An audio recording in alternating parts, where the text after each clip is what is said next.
Hey guys, it's Ben here from the Pride of Villa. I am back with another transfer update. A lot of new stories coming out from Aston Villa. We're going to go through some of those incomings and see what could be coming in for the Aston Villa in the next season. So if you are going to enjoy this video, please either like, subscribe. Let's get us to 350 subscribers because I know you love a transfer update. Turn on those notifications so you never miss out on new updates and new signings coming in. But without further ado, let's get started. So, the first story that we have to cover is, of course, Emi Buendia from Norwich City. Now, there's been a lot of speculation around this player. Very talented, as we said. I think it was 15 goals and 16 assists in the last championship season coming up with Norwich. A lot of anticipation and mystery as to what's going to happen. Where's his future going to be? As we covered in our last video, there was a lot of heavy interest by Aston Villa where the groundwork for the player had been already established. And now an update on this story in the past few days. Obviously, Arsenal are massively linked with him as well. It is reported that both Arsenal and Aston Villa have put in a £30 million bid for the Norwich City winger, with, both clubs looking to get him into their team and looking him to make them a part of the season going ahead.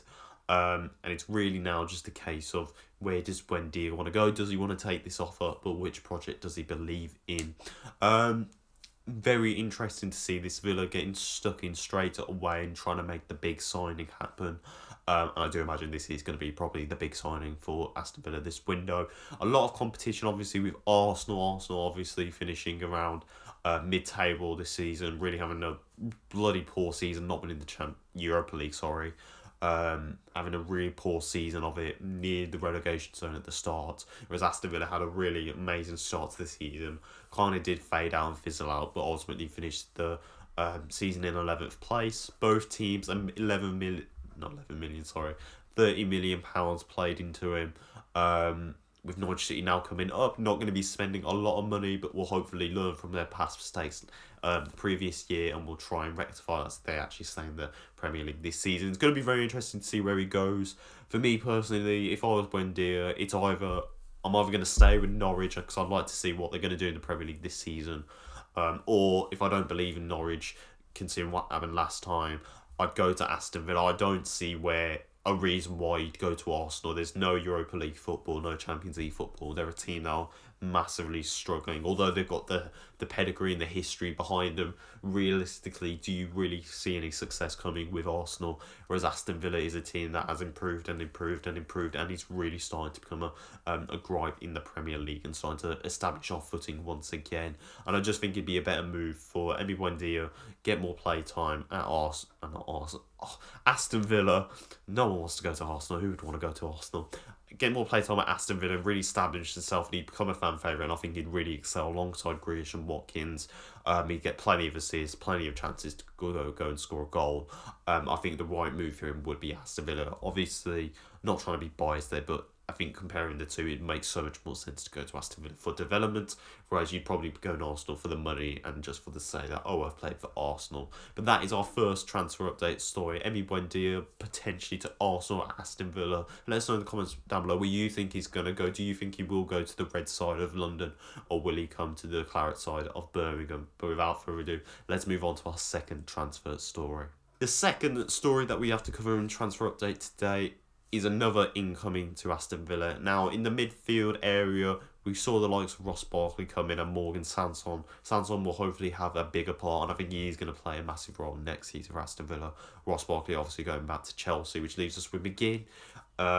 Sanson, as we said, Jacob Ramsey, Chukwuemeka, who's apparently going to get more time in the first 11, the first team squad.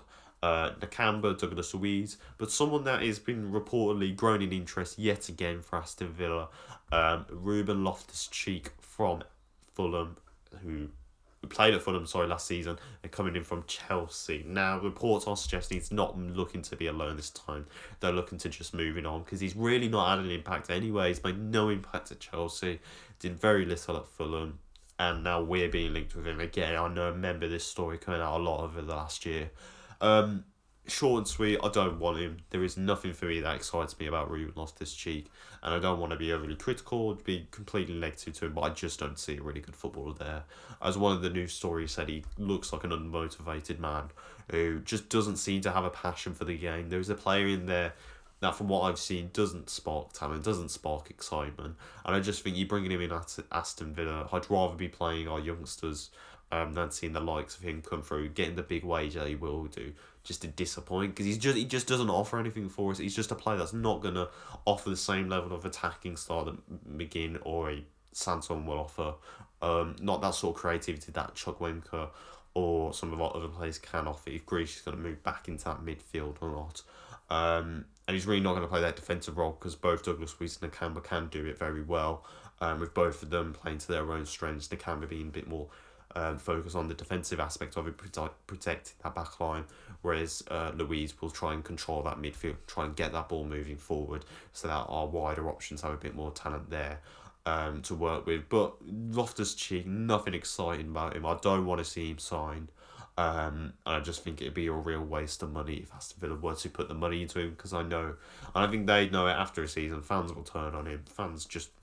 I just don't see who would want this move.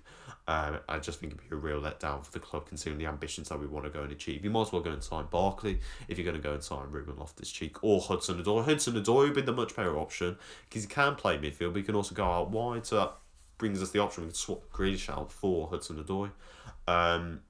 It's much younger, there's much more time to work with, but I think that would be a better option than Ruben Loftus-Cheek. But that is the second transfer update story. Ruben Loftus-Cheek rumoured to join Aston Villa. Hopefully it doesn't happen, and hopefully we spend the money in the right places. And let's move on to that final transfer story. And finally, to round up on this quick transfer update, it's another ingoing. Some rumours as this player could be coming in from the Scottish Premiership. Obviously, Villa looking to do some great business with what they did with John McGinn for bringing him for 2 million. They're looking back into the Scottish Premiership, and rumours are reporting that for 6 million, Aston Villa could be looking to sign Philippe Haaland from Rangers. The 27 centre-half had a really good season for Rangers last year, obviously helping them to win the title for the first time in I think 10 or 11 years or something.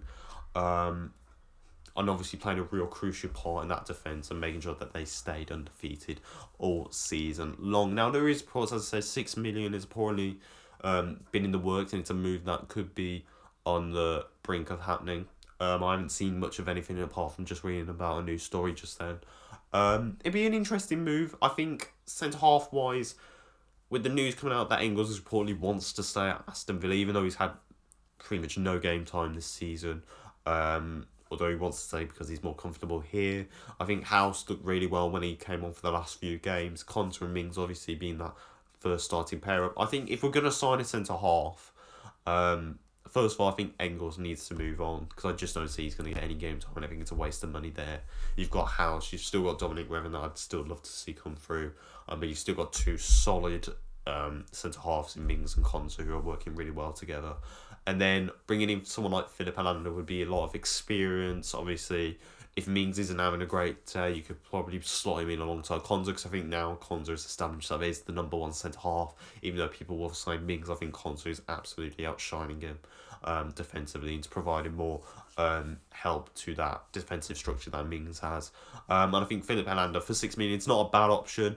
It's just the case of, will he get to play, and is it worth the move if we've got the likes of Revan, House and Engels? Is it worth making that move if we're not going to move on these people?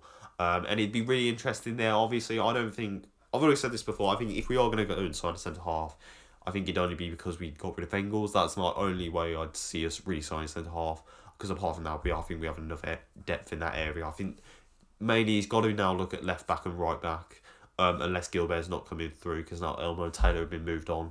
I think the left-backs he's got to focus more on rather than any other position in that defensive line, because without Target, who else have we got? We haven't got really a backup option there. So he's got to focus on that. And as we've already discussed, there's a signing I want him to make. And let's hope he'll do it. But considering Brentford are now up in the Prem, I don't see that really happening now. So he's going to have to look out and expand upon the other leagues, which reportedly has been towards legal with some of the players that we have been linked there. But that's the final transfer story. Philippe Haaland to Aston Villa for potentially 6 million. A move that I wouldn't massively mind if Engels was to be moved on. But it's one of those where it's a flip of a coin. Would you take him, yes or no? I think it would be yes. And that's going to round up our transfer update for this week. Alright guys, that's going to wrap up this transfer update. Hopefully you did enjoy that. Please leave in the comments down below some of your thoughts as to the stories that we've covered today. Do you think Buendia is coming to the Villa, or is he going to Arsenal? Do you think Loftus-Cheek would be a good signing for Villa to make, or should we perhaps look into some better options elsewhere, like bringing through the youngsters and giving Chukwuemeka more time to shine? And do you believe we need another centre-half? And if we do, is Philippe Haaland the option that we need going forward? So leave it all in the comments down below, or on our social pages on Twitter and Instagram. You can find them in the description down below. Please subscribe, and without further ado, I've been Ben, up the Villa with the pride of Villa. We'll see you later, boys.